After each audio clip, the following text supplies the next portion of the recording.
It's Thursday, September 15th. From inside the WTOP newsroom, this is the DMV Download, brought to you by the men and women of Steamfitters Local 602. Get an estimate and learn more at steamfitters-602.org. Today, a story of a litter of puppies gone missing, either stolen or sold illegally from the home where their mother was being fostered. There's a $7,500 reward for each dog, just 5 weeks old, but there are also questions about how foster families are vetted and screened, and whether shelters should change their practices when it comes to letting puppies out for foster. We speak with Chris Schindler from the DC Humane Rescue Alliance, who's trying to track down the pups. I mean, we foster thousands of animals and have never had this situation occur in the history of our foster program. Thanks for joining us. I'm Megan Cloherty. Luke is off this week. A photo of a shy pit bull mix with big eyes and floppy ears hovering protectively over her new litter of 7 chocolate brown puppies is making its way around the internet after the Humane Rescue Alliance announced 6 of the pups were recently abducted. Before the puppies were born in August, their mother, who's named Godiva, was found in mid-July severely malnourished. After the puppies were born, she was found abandoned and tied to a pole. There are some missing pieces to this story that we want to get to the bottom of, and for that we turn to Chris Schneider, who's with the Humane Rescue Alliance. Chris, thanks for being here. Thank you so much for having me. Can you give us a timeline here of what happened with these dogs? Because I think it's confusing that the mom was found malnourished and then a little bit later was found tied to this pole. And then we'll talk about the puppies after that. Yeah, of course. So Godiva came into our care in late July, and she was in malnourished condition and was pregnant at the time. She gave birth to her puppies in early August. And at that time, we sought to place her into a foster home because, she had 7 puppies and it's a really good place for those puppies to grow and thrive in a foster home. Yeah. It was sometime around August 30th that she was then found, Godiva, tied to a pole, which is what prompted us to further investigate and kind of leads to where we are right now. And you knew it was her because of microchipping, or why? We knew it was her. I mean, our staff, she was a dog that everybody loved. And so we immediately knew that it was her. We knew she had 7 puppies. Right. And to begin our investigation to identify not only where those puppies were located, but to begin investigating what occurred and how it happened. Yeah. So you found one of the puppies, and we should say they're just 5 weeks old. How did you find him? So through our humane law enforcement investigation, we identified a location where we believed the puppies would be found, and we executed a search warrant and recovered only one of the puppies at that time. Okay, so this wasn't at the house or maybe even near where you found the dog. This was based on investigation, how you got to this puppy. Yes, that's correct. Okay. And can you describe, we said at pit bull mix, can you describe how they look, how the puppies look? Yeah, so Godiva, the mother, is like a pit bull Labrador kind of mixed breed dog. She's chocolate brown and she has some white on her. She had 7 puppies. Most of them, I think, so it was 4 of them are darker, like a darker brown color. 2 of them are a lighter brown, and then 1 of them is a brown and white. So we recovered one of the chocolate brown female puppies and actually have some new information to share that just occurred just a matter of hours ago, where we recovered a second puppy. Oh, wonderful. A male, darker brown puppy. And so we're obviously, our staff are really happy to know that we have one additional puppy that we know is safe right now. Can you tell me how you found him? Or, would that reveal too much? I feel like people want to know how this is being done.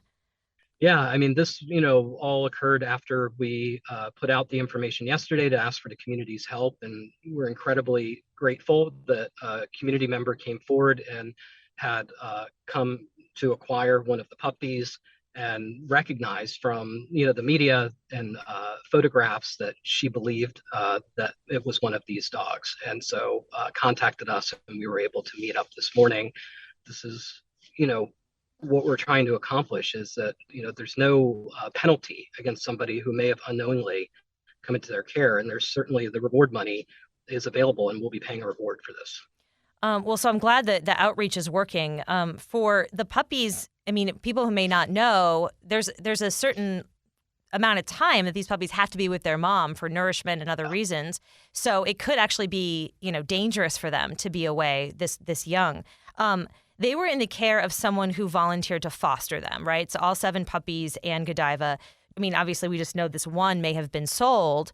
Have you talked to the foster individual, foster family? What investigation is being done there? Yeah, so we're investigating all possible circumstances on how this came to be, and unfortunately, I can't share a lot about the investigation right now because we're still continuing to investigate and develop additional information. But we have been in touch with those individuals and a number of other people as well.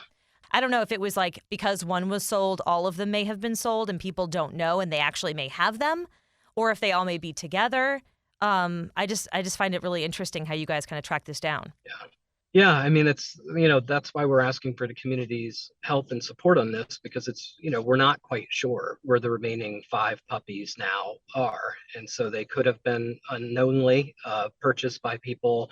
They could have been given away. And so that's our primary concern is this is such a vulnerable age for puppies right now.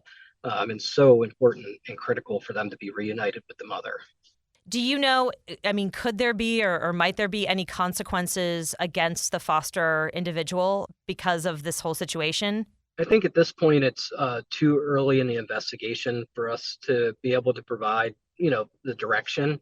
But certainly, we are investigating all possible angles of how this could have happened because, these animals are incredibly vulnerable, right? The mother was found, you know, tied up on to a pole in Northeast, and the puppies being missing is incredibly concerning and certainly warrants an investigation. Yeah. Obviously, we don't know where it's going, but there could be charges in this depending on how things shake out. There could be charges potentially depending on the direction of the investigation and what additional information we uncover. Let me ask you this. How do you all choose who gets to foster a dog? What is the vetting process for that? Can anybody do it? Or is it sort of like you have to apply and go through some kind of training? So we have a really thorough process, not only, for fosters, but also adoption. And for our foster process, there's an application process, there's training that goes along with it. I mean, there's a really robust program in place. A lot of touch points and contact throughout, not only prior to fostering, because we want to make sure we're matching, much like with adoptions, matching a foster to the right animal, but also while animals are in care. I mean, we foster thousands of animals and have never had this situation occur in the history of our foster program. I'm sure it was very difficult to see that this situation went the way it did. Is Godiva reunited with the 2 puppies for right now? So, Godiva has been reunited with the 1 puppy that we recovered last weekend. Okay. And the second puppy came in just this morning, has been checked out by our medical team, and will be reunited sometime later this afternoon or evening with mom. And we're sure she's going to be very happy to see her puppy, as she was really happy to see the other one. I know you said it's under investigation. It's just my job to ask these questions. I mean, is it possible that the foster got overwhelmed by it because there are so many puppies that possibly, their situation changed? I mean, I just wonder how often you check because especially after the pandemic, we're sort of in this new world. So for any foster situation, but especially with the mom and puppies, there's a really robust program in place when fosters are taking these underage animals, because they require so much care. And so not only prior to someone fostering is there a lot of work that goes into understanding their needs and providing supplies and all those things, but also really frequent check-ins. And so that is something that we're extremely aware of. And if somebody needs help, we're right there to be able to help them. We are going to assess our processes to make sure that there's, nothing that we need to modify or change. And so that is going to take place in the coming days. Do you know if regular checks were being done at that location or if possibly it slipped through the cracks? So we were doing regular checks, our foster team. And so, again, there's some things that I can't really discuss right now because of the investigation, but our foster team was doing regular check-ins. Regular is like every 6 weeks, every week, every 2 days? Oh, no, I mean, we do weekly and sometimes more often than that, especially when there's underage animals in place. And so it's very frequent to be able to make sure that somebody has everything they need. And oftentimes underage puppies or kittens might need some additional medical attention and things like that.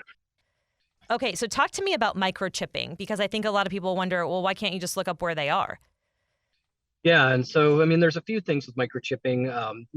For puppies, you have to wait till you can't necessarily microchip newborn puppies. And so, that's one part of it. And the second part is that, unfortunately, as much as I would love that microchips would come up on a map, they don't.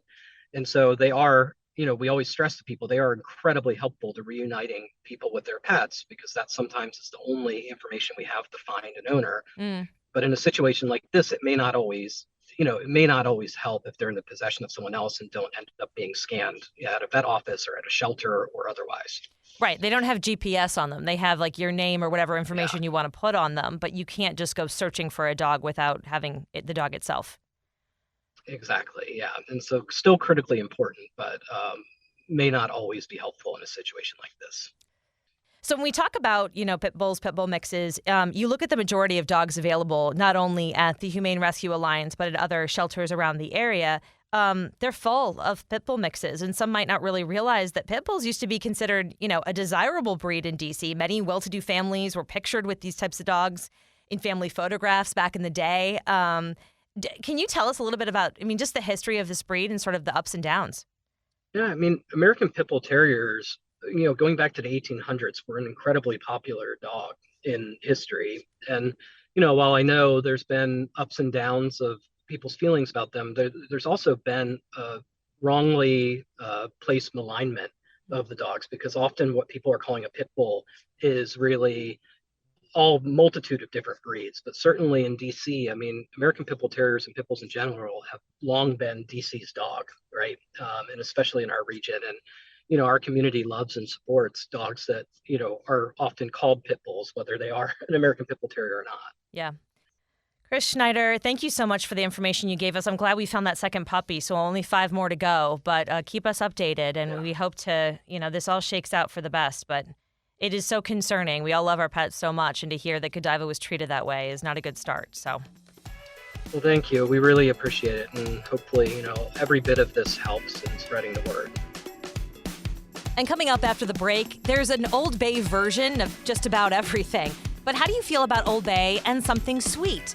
We bring in a special guest from the newsroom to talk about the latest flavor. Backed by the experience of its hardworking members, Steamfitters Local 602 is ready to take on your next commercial, heating, cooling, HVAC, or refrigeration project.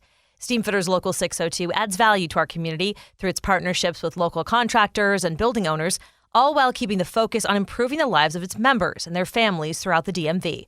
For work that's on time and on budget, go to steamfitters-602.org to schedule your next project. That's steamfitters-602.org. Steamfitters Local 602, changing lives. Thanks for listening to the DMV Download.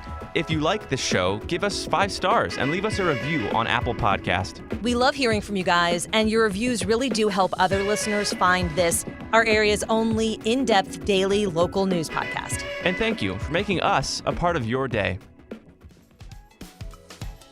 Okay, so before we go, I have my friend Mike Murillo in the studio with me. Hi, Mike. Thanks for being here. Okay, so I found out about this thing I had to share with someone. Okay. Old Bay. Obviously, there's Old Bay Goldfish. There's Old Bay, like, everything. There's Old Bay everything. There's Old Bay Maryland. everything. Yeah. They just released a new flavor, a new way of putting Old Bay on your food. Okay. It's called Old Bay Caramel, and it's literally just like a shaker. And you can put it on popcorn, you can put it on chicken, you can put it on dips. Apparently. So anything. So it's not like a syrup. It's actually a powder. It's a powder. Huh. Yeah. And it means, I guess, it's made by Hump Valley, which is the Maryland-based McCormick company, which makes Old Bay. And they say it's sweet and salty. I think it sounds like it could work. I've told you before about my past where I'm from Florida, so I came here and then there's Old Bay everywhere, right? And I went to Rocky Point Creamery, a great ice cream joint way up in Point of Rock. So if you haven't been there, check it out. It's awesome. All but right. Anyway, they have a crabby ice cream. I forgot the exact name, but it has Old Bay in it. They have a crab ice cream? There's no crab in it, but there's the Old Bay. I think that's the name they give it because what do you do in Maryland? You put your Old Bay on your crabs, right? I was thinking like lump crab and ice cream. I'm like, oh my gosh, no. I probably wouldn't have tried it then, or maybe I would have. Who Wait, knows? so you tried it? I did try with the Old Bay flavored ice cream, and it was great, and it had hints of cinnamon or caramel and Old Bay, and it actually worked. I liked it because it gave you a savory, but still you had enough sweetness in there that almost just gave you a little more of a savory, tastier ice cream. That's so funny, because you wouldn't think it would be good on ice cream. But no, I did not. Full disclosure, I did not, but I tried it. And now I get it every time they have it because it's great. So I could see this, being a thing because I've seen they've tried this before, too. I want to say there's a hot sauce with Old Bay as well, too, that's floating probably. around There's stores. Old Bay vodka. There's Old Bay like everything. So they're just trying to find another market for it. But hey, I think it's crazy enough to work because I've had the ice cream with Old Bay. It sounds great. Okay, so 'cause I was thinking, why can't you just put Old Bay on popcorn, chips, dips, ice cream? But I guess it's the Old Bay and the caramel combo. I think that would make the difference. That makes it like it's the really salty sweet. if it's just the Old Bay, right? I mean, you heard it here first, people. Who knows what we're going to be putting Old Bay or have Old Bay infused whatever down the road, so we'll find out. I'm sure you'll keep us on top of it. I will, and you'll try any ice cream flavor that comes with it. And together, we're the greatest taste testing team. Can we expense like a whole Old Bay tasting, here at the station, get all the products together? Research, just for research. Of course. It has to be done. Mike, thank you for joining me. I appreciate it. And that'll do it for us today on the DMV Download. We are sponsored by Steamfitters Local 602. Our managing editor is Craig Schwab, and our music is by Real World. You can see some of the videos of the puppy and a couple pictures from the Humane Rescue Alliance today on our social media. Of course, you can become a VIP listener at dmvdownload.com.